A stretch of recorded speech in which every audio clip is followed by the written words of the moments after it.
Welp, here we are on YouTube. Just a couple of dingleberries, asshat clowns. Remember I used to be asshat and you used to be corn dog? Corn dog. Yeah, it's weird that you're asshat because I'm definitely the asshat compared to you. But you were I would wear a hat, so I was kind of an asshat. So back in the early days of our channel, yes, really quickly, Nathan and I, they still don't like our channel, but back in the day when we only had like 10 people watching us, it was a lot easier to read the negative comments. Now there's so many we can't keep up. So one of the original negative comments was they called us asshats and corn dogs. So, which is fair. We are, just a couple middle-aged white guys who are literally watching One Direction. So what does that make us? I don't know. Anyways. Okay. No idea. All right. Well, we've done episodes 1 and 2 of One Direction's The London Session. We did episodes 1 and 2, so check that out if you haven't already. It's on our YouTube channel. Yep. Also, if you are a One Direction fan, that means you probably are a Harry fan, Niall fan, or Louis fan. Check out our Patreon. Check out our document and links in every one of these videos. We have links to our document. There's a lot of videos from those 3 individuals and from One Direction that's blocked on YouTube. So we have concerts like Flickr. We have the Saturday Night Live with Harry, Carpool Karaoke with all the boys. All that stuff is blocked. So if you want to watch our reaction and reviews to those things, check out our Patreon and join that, and you get to watch those videos. Quite, even just for 1 month, you get to binge them all, and that's fine. We appreciate the support. So, yeah. Here we go. This is from Pixie. Oh, thank you, Pixie. Sessions. Yeah. I think Pixie might have been bugging me on another video, asking me when. I think it might have been Pixie. When are these things going to be done? Well, Pixie, to answer your question, we're recording now. That much I can tell you. And when does it go on YouTube? Who knows? Yeah, it takes a while to get unblocked. There's a write-up on Patreon, apparently. Oh. We don't have it? We don't have it. Well, I don't know if there's really much to say. We saw parts 1 and 2. I don't know. No offense to Pixie. We'll just continue our journey of the... if I remember correctly, James Corden's the host. Mm-hmm. It's the 4 of them. It's near the end of their time as a band, I think. I think this is near the end of their time together, I think. Yeah. If I remember correctly. Yeah. Okay, we'll see what part 3 brings us, for sure. All right, here we go.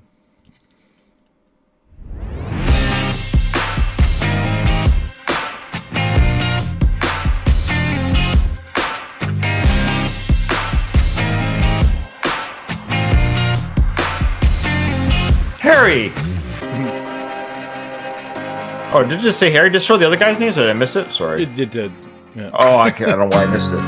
I thought maybe this episode was focused on Harry. We're on 2 red buses, London Session buses, and we're touring around London, and they're showing us all the different places the boys have performed, and from the music video location.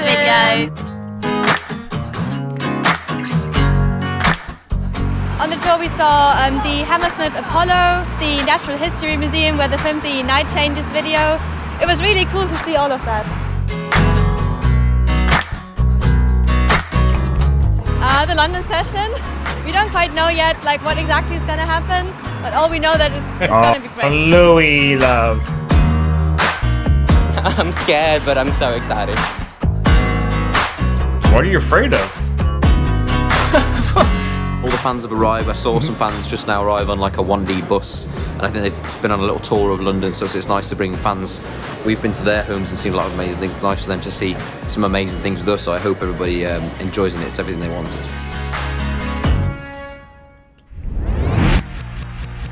Hello, and thanks for joining me for another episode of One Direction, the London Session with Apple Music.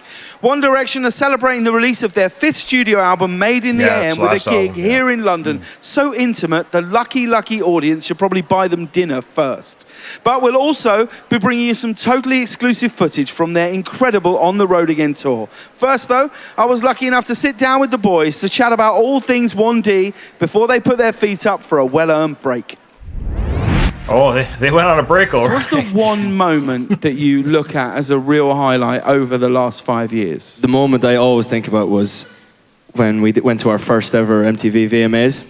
We were kind of new to America at the time. It felt like no one knew who we were and no one really cared. So you're just looking around, all these guys sitting there with their sunglasses on. And we were just sitting there eating hot dogs. Well, I remember this, which was fantastic, because they would cut to Beyonce and Lady Gaga, and they'd have champagne or whatever, and then it would cut to you guys and you were just all eating like hot dogs and chips. I remember thinking it was absolutely adorable. Good hot dog though. It was nice. The next year, actually, we went and Drake was performing, and they cut to Rihanna and Harry sitting in the background peeling an orange. We just stood out like sore thumbs. Let's talk about the first when you went to South America. You did get some days off. I don't mind commenting after each question. So that is interesting. I mean, I didn't know. Like, I haven't watched the Video Music Awards. We're again old middle-aged guys. Like, there's artists now that are winning best album. I'm like, who? Yeah. So, but that being said, even I know who Beyonce is and what they would look like. I could pick her out in a lineup. Same with Drake because of his basketball sideline, and he's Canadian too. But that being said, it's not surprising that they would, I would say, be sneered at or frowned upon. I would have made that mistake maybe if I was an artist. Like, let's say I was whatever artist and I was at the award show and I saw the One Direction boys, I probably wouldn't pay them a lot of heed. I'd be like, these guys, these contest winners. And so that's probably what they kind of got is even within the industry, there's probably, obviously there's jealousies, competition. It's like, I'm the bigger star. And it's just ironic, especially with, of course, Harry being how big he is and God. Just, he's behind Beyonce peeling an orange and he's not the camera's focus. So I just find that an interesting juxtaposition where you got the young kid peeling the orange behind Beyonce on camera. Now he's like literally probably the biggest male solo star in the world right now. One of the hottest ones in the world. I don't mean like by looks, but I'm just saying. Just want to recognize that Mia is here. Amy, she's doing well. And Pixie made it. Great. Okay, here we go. Excellent. Okay, ready? Let's continue.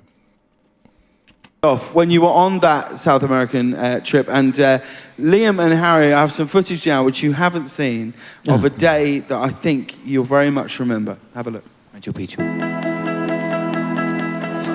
I just love adventures. And when you actually got to Machu Picchu, it made me feel really small. Made it. It was nice to just feel like a proper tourist. And it's the thing, like, when you get to relax and actually take time out for yourself and see something that is so amazing, just kind of puts you back in perspective with things a little bit. Oh, very nice. Oh, Harry's getting quite emotional there in the eyes. Emotional in the eyes. We'd never been there before, South America in general. And we got to Peru and we were in our hotel rooms and they were like, we want you to come down to the balcony and, wave to the fans and say hello.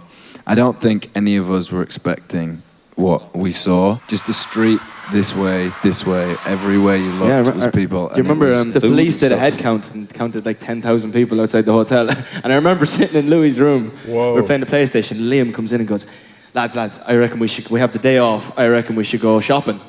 Let's try shopping. I said, Liam, just pull the curtain open. just have a look there. The guys invited our cameras to get a glimpse of their incredible On the Road Again tour. Today, it's Niall's turn, and he's giving us an insight into what it's really like backstage before one of their epic stadium. Oh, just pause again before they go to the next segment. So yeah, it's. I just want to say it was interesting to see them talk about nature and the world, and I figured you might like some of that with how no matter who you are. It's just interesting how nature and our place in this world that's just beyond us is. If you are, say if you're not a narcissist, it should humble you a little bit. Even if you're the biggest star in the world or a big group in the world, like you climb a mountain or look at the view and look at nature, you realize, boy, no matter how popular I am, there's just things out there that's more amazing than just me. Yeah, it's always funny when I hear Liam speak, because when he speaks, I think, man, this guy, he's got a lot of good things to say. And I do kind of like hearing him talk. Yeah, the other side of it, we can get into it another time, but the hearing Liam talk about things, I can see he's a smart kid. He's got he understands how things work. I also liked that idea of going to Peru and just thinking nobody knows who we are here, so we'll just hide in our hotel, and then getting a phone. Can you imagine getting a phone call? You guys just need to say hi to the fans outside. Just go to your balcony. Okay, sure. you look outside, there's like an entire block that's closed off, filled with fans screaming for you. It just blows my mind. Yeah. Yeah, it's insane. All right. Yeah. Next part. Okay.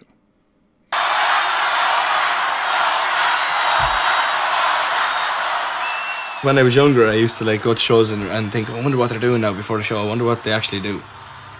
The truth is, we do absolutely nothing.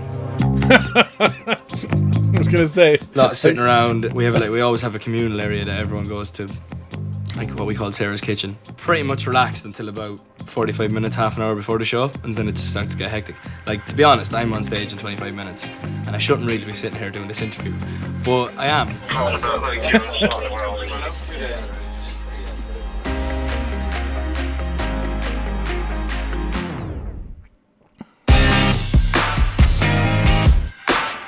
We started off with just us, a tour manager and a security 5 years ago. Over time, it has evolved into a much bigger unit, basically a circus.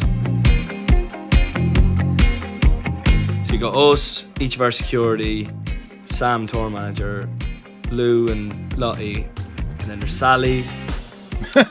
2 minutes production later. and Gemma, do production as well, and Hannah, Sam's PA, the Musos. That's kind of our immediate kind of hotel. I think we're called A Party because I'd never done it before. I didn't really know what to expect when it came to the size of our crew.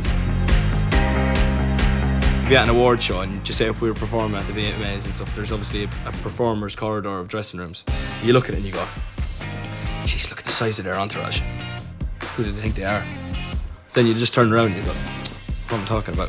There's about 100 of us. We look like the biggest divas in the world, but yeah, it's my family. What do you want me to do? Kick them out? When you become comfortable with everyone knows each other, you can talk to anyone about anything. Everyone's really interested in each other. It's really cool. Sounds interesting, but I'd like to have a look at it. I've always had a good laugh with the truck drivers and the carpenters and the riggers, and it's got a real family vibe about it, and I think that's what people always say to us. 1, 2, pout. 1, 2, pout. Quick, take off your shirt. Hello, camera. You can really tell that we all get along and everyone's really welcoming and we do have a laugh together.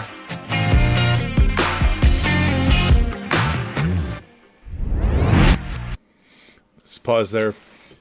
I love hearing Niall speak again. Like, I think Niall, of all of them, when he speaks behind the camera, he's the most interesting to me because he feels the most, I think he's the most human to me, right?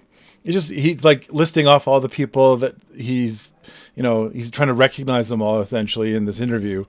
And just, he seems like you could sit down and have a conversation with them and you wouldn't feel, I'm sure you'd feel starstruck.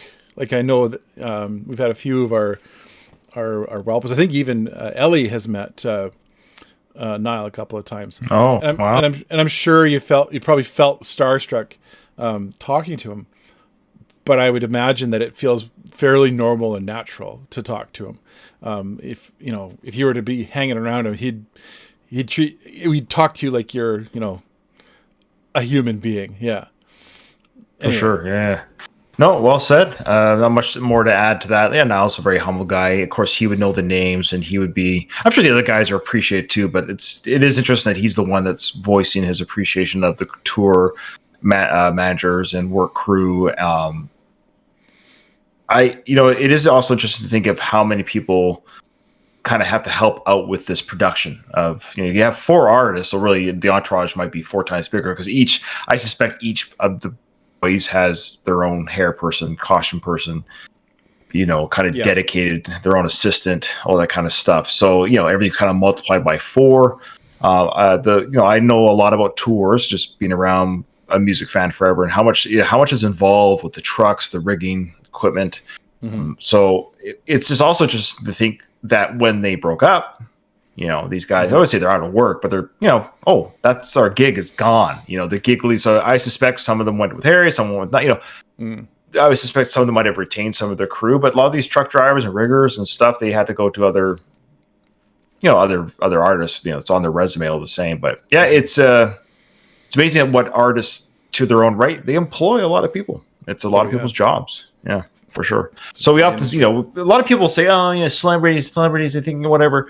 Yeah, say what you want about maybe the movie industry or celebrities, and people kind of scoff at, I would say, celebrity and stardom. I don't worship celebrity. However, if you want to just look at brass tacks, it puts a lot of food on the table for a lot of different families who work in the industry. Like, it actually feeds people. There's a lot of talented artists or creators that work behind the scenes that aren't the stars, but they get to go to work and have fun. That's more than I could say.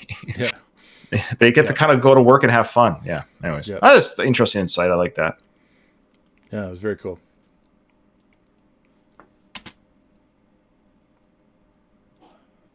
Come on. I told her that I loved her, was not sure she heard. Do we know the song? End of the Day.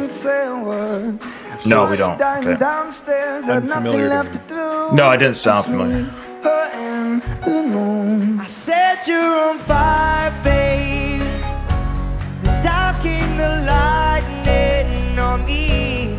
Love can be frightening for sure. All I know at the end of the day is you want what you want, and you say what you say, and you follow your heart, even though it'll break sometimes. All I know at the end of the day is you love who you love. There ain't no other way. If there's something I love from a million mistakes, you're the one in the world at the end of the day.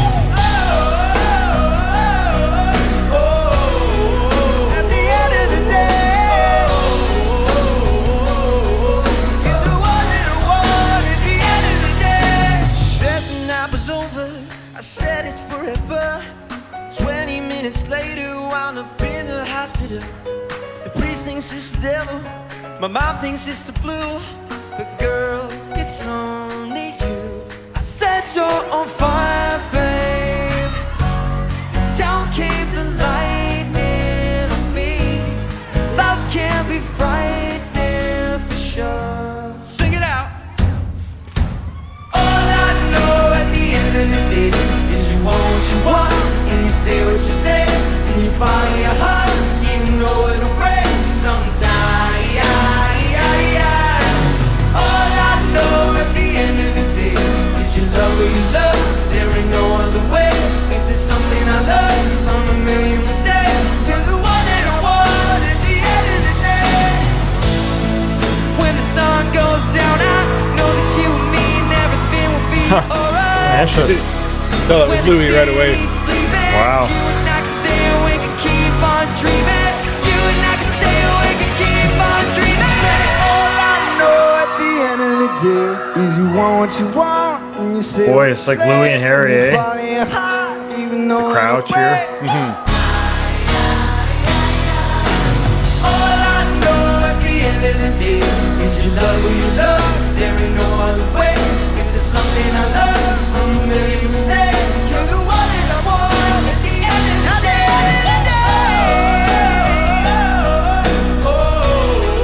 At the end of the day, you're the one that I want at the end of the day.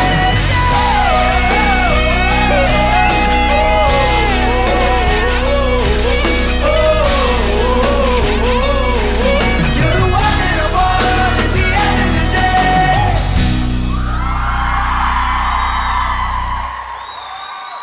Just threw it back. All right. Louis, I tell don't me a want bit. that. Okay, pause it, of course.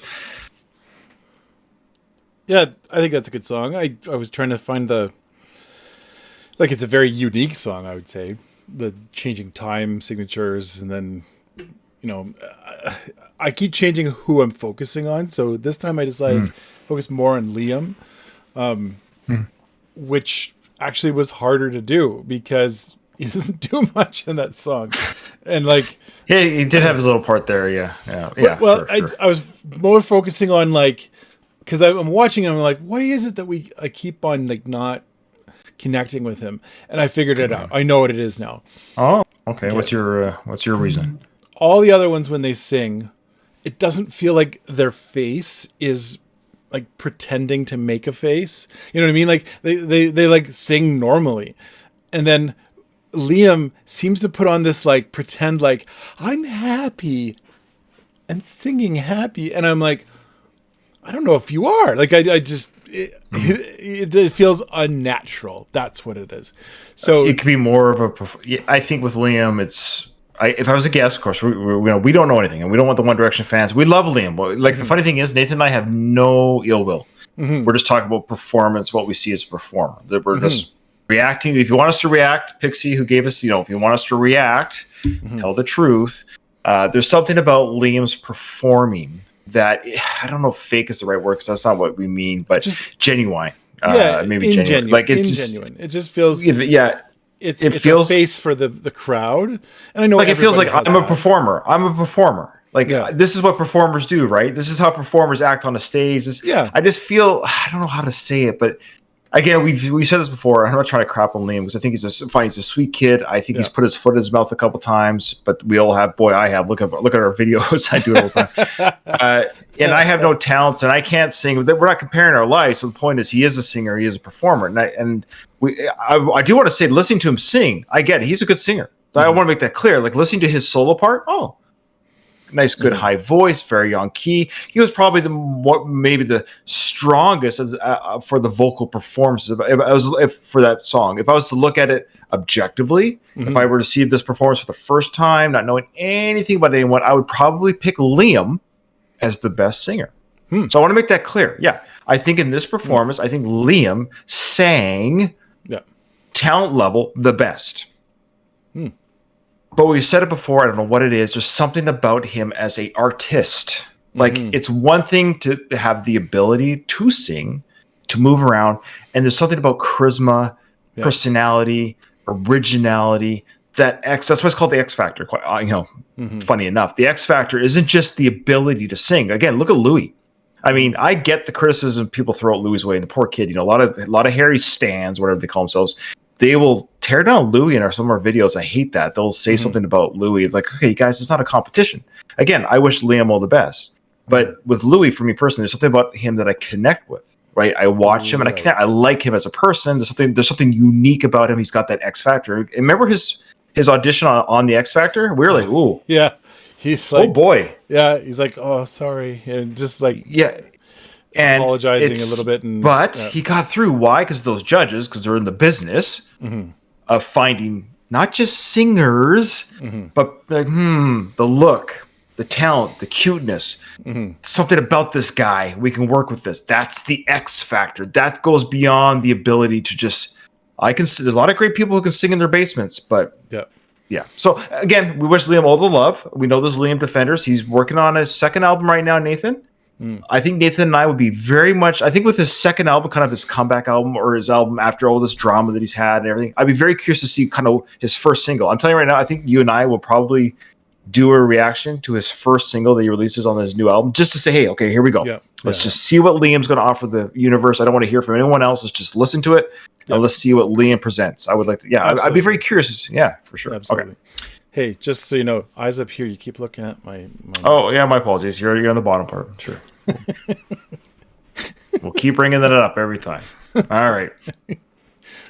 I'm looking for everyone that's wondering. Sorry. I just want to say when I'm looking at Nathan's face. I'm being polite and looking at his. So on my screen, he's at the bottom, and I'm looking at the boys now at the top. So anyways, I apologize if people don't look. You're just looking at my. Here's my eyes. I'm feeling vulnerable. You're fine. Everyone's fine. Nobody cares until you bring it up. Now it's brought to everyone's attention. Now they're gonna look. Now they're gonna say something.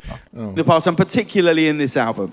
So correct me if I'm wrong, but I think the first song that we worked on together, the first song you did for us was "Come On, Come On." Is that right? True. Yeah. True statement. Now, is this true that sometimes you will We've seen write him a before, song? have we not? Yeah, he's the producer. Where you'll each take a line, co-writer, someone else will write the next line, and someone else will Yeah, write this the is the next line. laptop game that we used to play. That is So good. we thought we'd try something a bit different, and I sat with the laptop and I was like, why don't we just write down what it sounds like? So when you sing on the mic, you just sing whatever comes to mind, so the lyrics don't make sense a lot of the time. So then we had like a basic structure of a verse, and we passed the laptop around the room, so you didn't know who changed it, and it was like a little game, and like every time you get it back and the word you've changed, someone's changed it again, so it's quite a fun game to Yeah, do. 'cause sometimes we'll have a melody and we won't. Well, it's hard to get a bunch of people in a room to agree on the same thing sometimes because you want to write one thing and I'm like, cool, but what if we went over this and another? Brings a bit of fairness as well to it. Well, I thought we could have a go Nice. at trying to write one now. Does that Okay. sound fun? So we'll write this to Not the really. tune of Drag Me Down. Drag Me Down verses. Yeah? Drag Me Down, the verse of Drag Me Down. All right, so I'll write the first line. This is interesting. So what happens is we wouldn't know what he's writing, right? And then he's going to pass it to Niall, and Niall can either write the next line or he can make one change to the line he wrote. So I've written the first line. So it goes. Okay. Yeah, I think they know how the song goes. First line. We know how it goes. So Liam, Yeah, they even said it, we know how it He's goes. a temperamental pen. Genius. Okay. Does this work when we write songs in this manner? Does it work? Yeah, it's hard sometimes to gather a story from it because you're not all technically thinking the same thing. But with some songs, I remember when we wrote Man on a Mission and we did one line each. That's where it kind of started. There's a song that we have called Man on a Mission. That is a song that exists, and it existed like this with this. Yeah, it was the feel. first. This is the first song we wrote together on our own. Was Man on a Mission. It was kind of like a Beatlesy thing. Yeah, exactly. totally forgot and that's about where it that. started. And literally, John would turn to me like, "Yo, dude, okay, here we go. get You're your just hat gonna back say on." something cool." And I'm sat there like, "Say something cool, Liam. Please say something cool." Okay, so we've got a guitar. We've got a Skip that guitar, part. Julian. It should be coming in right now. Of course, Niall's going to play it. I'll do the bass line. Okay, so here we go. Are we ready? Can everyone see these lyrics? Okay. Hey, I think I'm touching Niall's first. No, here, next, what's that? And. Oh, and. Okay, are we ready? All right, you ready? 2. Go on, Right, leave, doon, count us in. Count us in, Noel. Doon doon doon. Doon doon doon. Doon doon doon. Doon doon doon. I think James is the best. He's better than the rest. He's never made it look so easy. I think I'm touching Niall's ass. I think we're gonna fart, and Harry's hair is always greasy. One Direction original, ladies and gentlemen. What were your first impressions of each other when you met? We actually didn't get on. We didn't get on, actually, yeah. So funny. Niall was like the loud guy. Life of the party. Yeah. You were talking Spanish. He was on the phone in the toilet talking Spanish. And I thought, who is this kid? I didn't understand it. You were talking Spanish. Who are you speaking Spanish to? Well, that's the next one. So I keep forgetting to do. Oh, well, whatever. A little. I was gonna say why did you do it at the end? 65 million records. Yeah. Okay. Yeah. All right. That's the trailer. All right, so that's the end of part 3. Yeah, it was a fun little song they did at the end. Yeah, cute little game. And let me just put your screen up here so I can see you. I mean, I can see you, so I'll look at you up here. Okay, so now you're up here on my screen, so I can now look at your eyes up here. I mean, I was always looking at your eyes, but I was feeling a little vulnerable down here, so you should. So, you know, I know people are going to get mad at us for the Liam thing, and I want to be clear that we actually, I haven't seen enough, and I know he can sing, so I want to just reiterate. I'm looking forward to his single. Look, if he knocks out of the park and it's a killer song, great. More good songs to listen to for me, right? So I'd be very curious. I'm just kind of curious what his sound will be like. Is it going to be rock, pop? I missed something. Is he coming out with a single? Is that? Yeah. Well, he's working on a second album right now. Oh, okay. I just thought you were putting that out as like a hypothetical. Like if he no, he's legit. My understanding from the comments on our YouTube, my understanding is he's actually so it would be sort of like I would say his comeback album, but it's kind of he has some drama on a talk show or podcast that he was on. Right, put his foot in his mouth. He has some drinking problems, so I think he's hopefully cleaned up, smartened up a little bit, and this album would be his. Okay. Mm-hmm. Let's get back to work here. So we wish him all the best. Yeah, absolutely. I want him to be happy. I want him to be happy and healthy. And so, yeah. All right. So that's it for this one. That's part 3. Yeah. Well, that's part 3. Check out our Patreon. Check out our Twitch. Check out our Discord. And just like and subscribe to us on YouTube. We do appreciate it. That at least is free, and it does help the algorithm a little bit to push our video up there. So. Yes, part 1 and 2 are now available on our YouTube, so you can watch it there for free, absolutely, and check out all the other stuff. So, yeah, we'll see you on the next one.